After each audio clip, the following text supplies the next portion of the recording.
O Inconfidências de hoje recebe Kerison Lopes, presidente do Sindicato dos Jornalistas Profissionais de Minas Gerais. Mineiro de bom sucesso, o jornalista Kerison Lopes tem muita experiência na militância.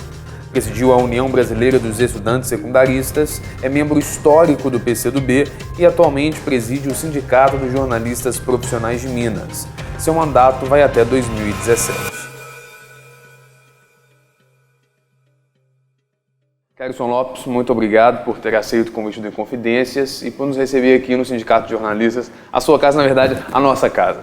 É um prazer receber a equipe aqui do Inconfidência, aqui na nossa casa, e um prazer também participar do seu programa. Obrigado. Kerison, o sindicato está completando 70 anos de existência. E em toda a história do sindicato, por muitas vezes, ele foi a voz dos que não tinham voz. Sobretudo ali no período da ditadura, né? Que é um período emblemático na história, não só do Brasil, mas do sindicato especificamente. Agora, num período de estabilidade democrática, em que supostamente todos têm voz, qual é o lugar que o sindicato ocupa dentro da sociedade?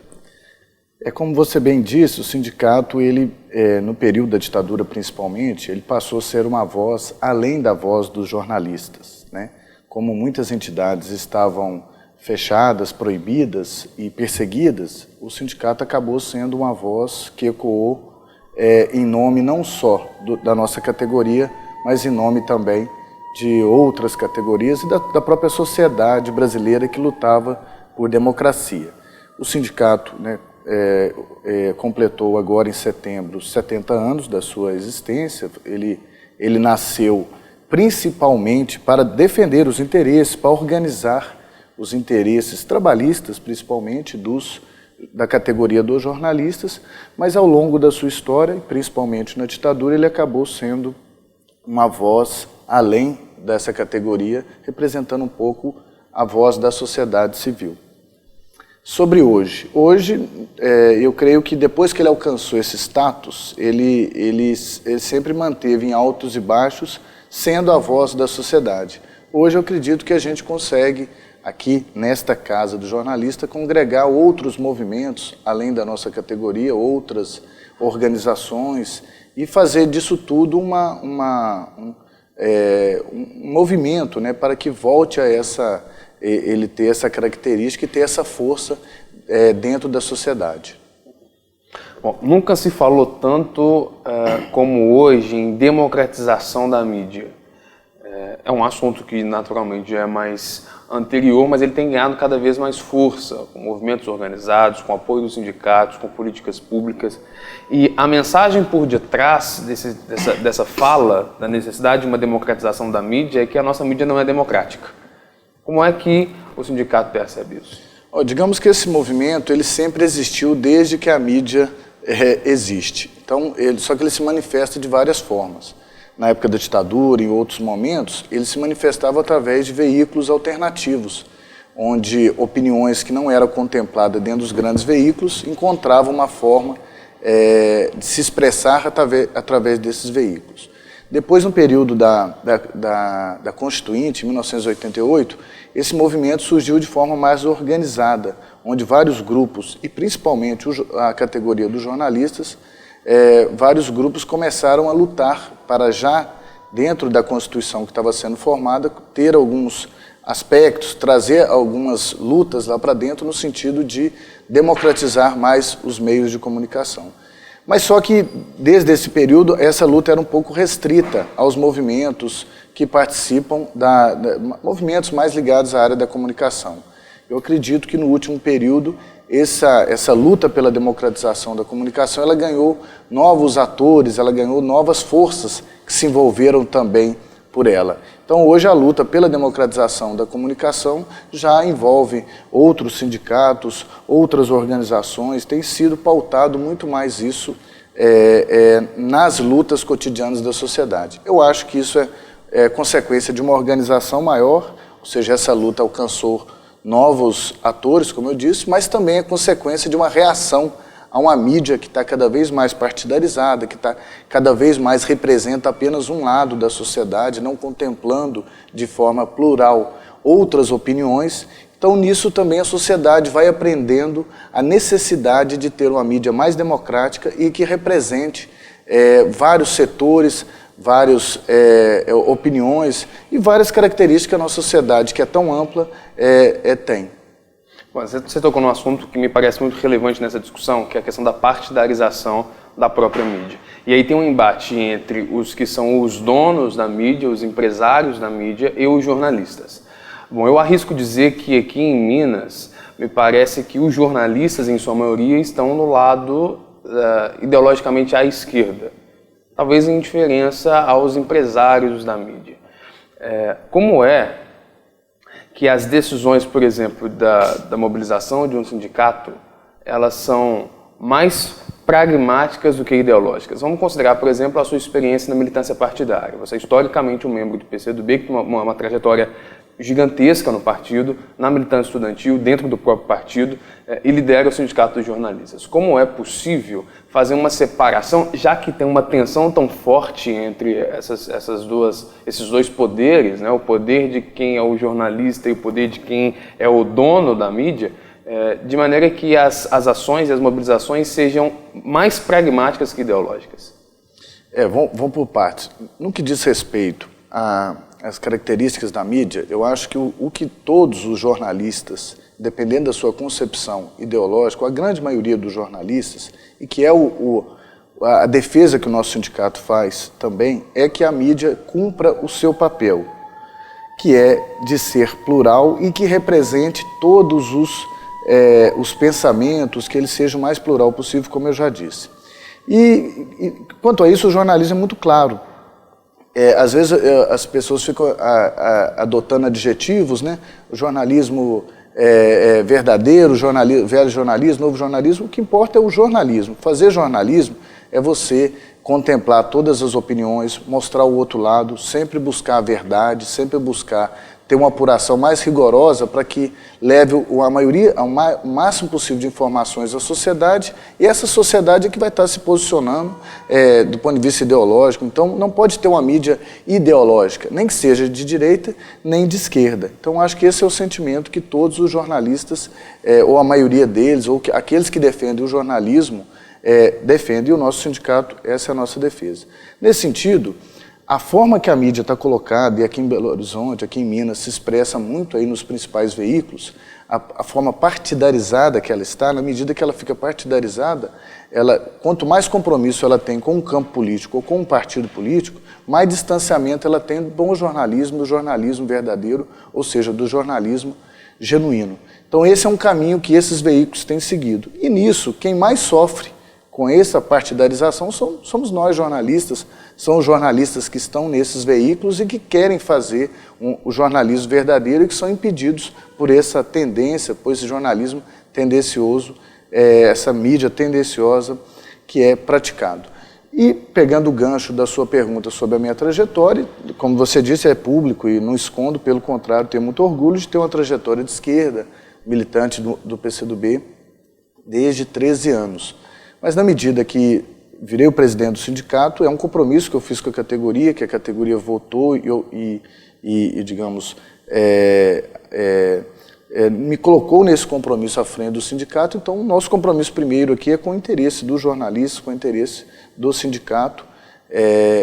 E aqui a gente tem que exercer essa forma democrática, republicana, de representar todos os jornalistas. Não só os jornalistas que pensam à esquerda, ou que tem, né, digamos, uma similaridade de pensamento, de ideologia da minha. Bom, deixa eu mudar um pouco de assunto para falar de condição de trabalho. O exercício do jornalismo tem exigido muito dos jornalistas. São cargas excessivas de trabalho, a remuneração é baixa, o que vai gerar uma qualidade de vida inferior. Inclusive, pesquisas já mostram um grande índice de jornalistas doentes, depressão, enfim, essas doenças até emocionais também. O que aconteceu para haver tanta deteriorização de uma profissão que já foi tão glamourizada?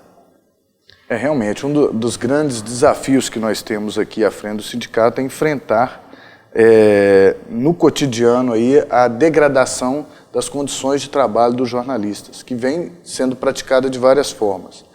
O motivo fundamental, o motivo primeiro dessa realidade é uma exploração maior feita pelos patrões, pelos donos das empresas que, para manterem os seus lucros ou para até aumentar os seus lucros, traduzem isso, expressam isso na exploração maior das nossas condições de trabalho. Então tem cargas horárias excessivas, existe um grande número de demissões nas redações, mas, contraditoriamente, ele tem que conseguir dar resposta ao jornal no outro dia, a matéria no site. Então, cada vez mais, os jornalistas que permanecem nas redações são mais explorados na medida que os postos de trabalho foram reduzidos. E eles é que ficam responsáveis por essa produção jornalística. Então, o sindicato ele tem lutado muito para que as condições de trabalho sejam restabelecidas, sejam as melhores possíveis e que também o trabalhador seja bem remunerado para cumprir a sua função.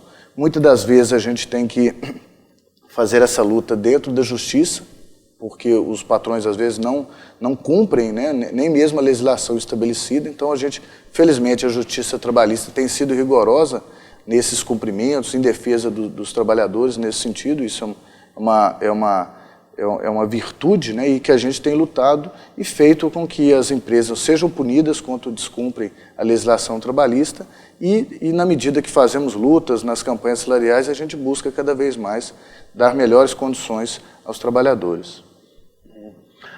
Kerisson, nas gestões do PSDB à frente do Estado, reincidentemente denúncias de censura mobilizaram a categoria dos jornalistas para protestar, para se levantar contra qualquer tipo de cerceamento aos jornalistas. Isso também revelou como essa tensão entre mídia, jornalismo e poder ainda é tensa. Agora, com a mudança do governo, com a entrada do governo do PT, que lá atrás endossava o coro contra a censura, como é essa relação? O que houve a partir de 2003, quando o PSDB assumiu o governo do Estado, foi uma política coordenada para cercear e manipular e censurar mesmo a imprensa de Minas. Antes do Aécio ser governador, quando foi eleito naquele ano que me referi, era o Itamar Franco, governador, e a mídia mineira vivia um certo ambiente democrático. Existiam condições maiores de liberdade de imprensa. E os jornalistas acostumados com essa liberdade pensaram que mudou o governo, mas não havia mudado essa política. E muitos que naquele momento fizeram matérias em que nem criticavam a gestão do PSDB, mas apontavam algumas irregularidades ou alguns aspectos não cumpridos da ação da política do governo do Estado, todos esses jornalistas que faziam esse tipo de reportagem começaram a ser punidos com a própria demissão. Então, nos primeiros anos do governo do PSDB, houve a demissão aí de mais de uma dezena de jornalistas que foram demitidos por ter feito algum tipo de crítica, alguma matéria crítica ao governo do Estado, e isso foi sendo praticado de uma forma sistemática, até que chegou um momento de ter um pouco uma autocensura. O jornalista, para preservar o seu emprego, sabia que não podia ter nenhuma pauta que desagradasse a política de comunicação do governo do Estado. E o sindicato foi muito firme naquele período, eram outras gestões anteriores, mas ele foi firme, denunciou no Ministério Público, denunciou na Assembleia, fez várias denúncias nesse sentido e travou uma luta aí para que fosse restabelecido a liberdade de expressão, a liberdade de imprensa aqui em Minas. Nós temos agora, eu acho que isso também, essa política foi ficando cada vez mais expressa, né? A sociedade começou a acompanhar que isso estava existindo. Para você ter ideia, tinha um bloco de oposição na Assembleia Legislativa que se chamava Minas Sem Censura, ou seja, uma das políticas mais denunciadas era essa censura que era praticada. E eu acho que isso também serviu de um dos elementos para que o PSDB fosse derrotado aqui em Minas. Minas não aceita muito esse tipo de cerceamento. Então foram derrotados, tem um novo governo aí, e a gente ainda não identificou uma política deliberada de manter esse cerceamento. Isso a gente tem que dar um testemunho. Existem casos isolados que membros ou secretarias do governo do Estado às vezes praticam algum tipo de cerceamento, e todas essas vezes a gente tem sido firme, sendo consequente à nossa luta histórica e que nós exercemos ao longo dos 12 anos, a gente tem sido muito firme em denunciar, em lutar e até exigir, em alguns casos que já surgiram, do governo do Estado para que seja restabelecido e para que seja exercido de forma plena a liberdade de expressão em Minas Gerais. Kerisson, este é o Sindicato dos Jornalistas Profissionais de Minas Gerais. Eu acho interessante essa expressão profissionais porque de alguma maneira indica quem passou por uma universidade ou quem, a partir do exercício da profissão, obteve o registro profissional. No momento em que se fala tanto sobre o retorno da obrigatoriedade do diploma ou da não necessidade da obrigatoriedade do diploma para o exercício do jornalismo, como é a posição do sindicato? O sindicato, assim como a nossa federação nacional, que é a FENAGE, sempre teve um posicionamento muito firme, decidido, em defesa da exigência do diploma para exercício da profissão de jornalistas. Nós que sabemos a importância da nossa profissão, nós que defendemos que o jornalismo seja praticado na sua essência, que possa representar, como eu disse, a verdade das informações, nós sabemos que para isso o cidadão, para exercer essa profissão, ele tem que estar muito bem formado.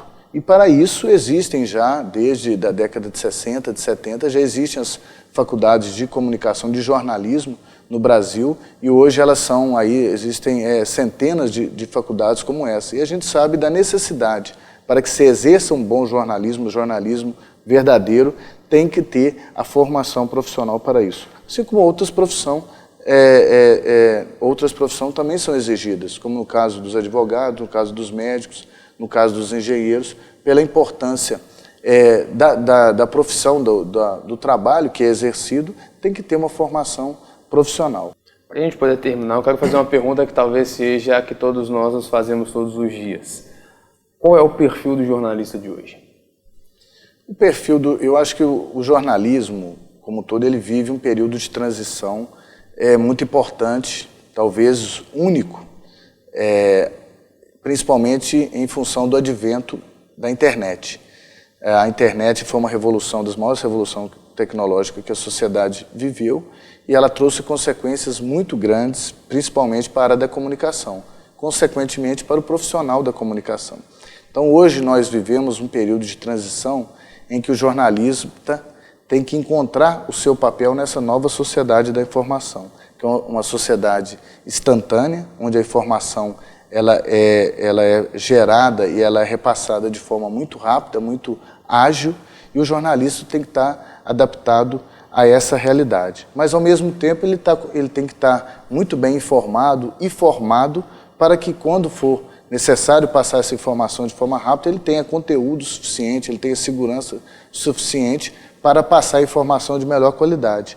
Porque a grande questão hoje é combinar a rapidez da geração da informação com a credibilidade que a nossa profissão tem, que a boa comunicação tem, porque isso é que segura, isso é que garante